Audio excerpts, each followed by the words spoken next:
पूरा देश देख रहा है, जब इनका मकसद जांच करना नहीं है तो इनका मकसद गिरफ्तारी करना है।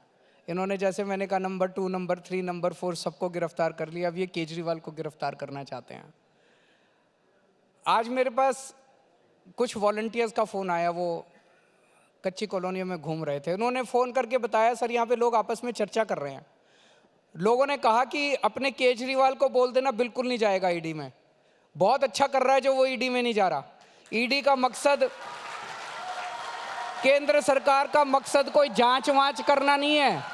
केंद्र सरकार का मकसद केवल और केवल केजरीवाल को गिरफ्तार करना है। तो इनका मकसद जांच से कोई, आज ईडी, सीबीआई, इनकम टैक्स, इन एजेंसीज का मकसद कोई जांच तो रह ही नहीं गया। जगह जगह ये एजेंसीज का इस्तेमाल करके पार्टियों को तोड़ रहे हैं। एनसीपी को तोड़ दिया, शिवसेना को तोड़ दिया, सरकारें गिरा रहे हैं, एमएलएज को एक चीज बताओ, शिवराज सिंह चौहान बड़े कद्दावर नेता होते थे, छोटे मोटे नेता थोड़ी थे हमारे देश के। 3 टाइम्स चीफ मिनिस्टर थे, 3 या 4 टाइम्स चीफ मिनिस्टर थे, 3 टाइम्स। वसुंधरा राजे जी कद्दावर नेता होती थी, एक झटके में उठा के उन्होंने शिवराज सिंह चौहान को परे कर दिया।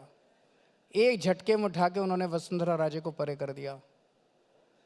मैं आपको गारंटी के साथ कह सकता हूं, अगर ईडी नहीं होती तो आज इन दोनों ने अपनी अलग पार्टी बना ली होती और बीजेपी की नाक में दम कर दिया होता इन दोनों ने। ईडी से डरा डरा के आज केंद्र सरकार चली ईडी से रही है। इस पार्टी को तोड़ दो, उस सरकार को गिरा दो। ये क्या है? ये जनतंत्र नहीं है। हमारे देश के लिए बहुत खतरनाक है जो भी हो रहा है देश के अंदर। अरविंद जी, तो आज आप इस मंच पे कह रहे हैं कि ईडी सम्मन भेजती रहे, आप नहीं जाएंगे? मैं वही करूंगा जो कानूनी रूप से जायज है। अब मैं कानून पे आ जाता हूं, पॉलिटिकल बात छोड़ दीजिए। मैं कुछ सम्मन पे नहीं गया। ईडी ने मेरे खिलाफ कोर्ट में केस कर दिया।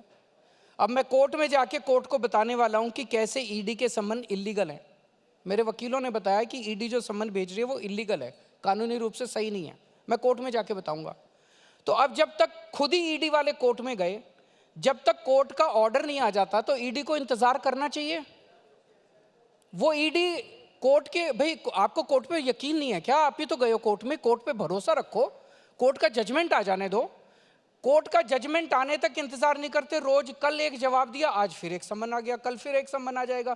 तो ये तो एक तरह से तमाशा बना रखा है। कोर्ट कहेगा तो जाएंगे आप? कोर्ट कहेगा तो जाएंगे। कोर्ट कहे तो सही। इनके सम्मन्स जो हैं वो बिल्कुल इलीगल है। और क्यों इलीगल है मैंने इनको कानूनी जवाब दिया है, लेकिन मेरे ऑब्जेक्शंस का वो जवाब ही नहीं देते।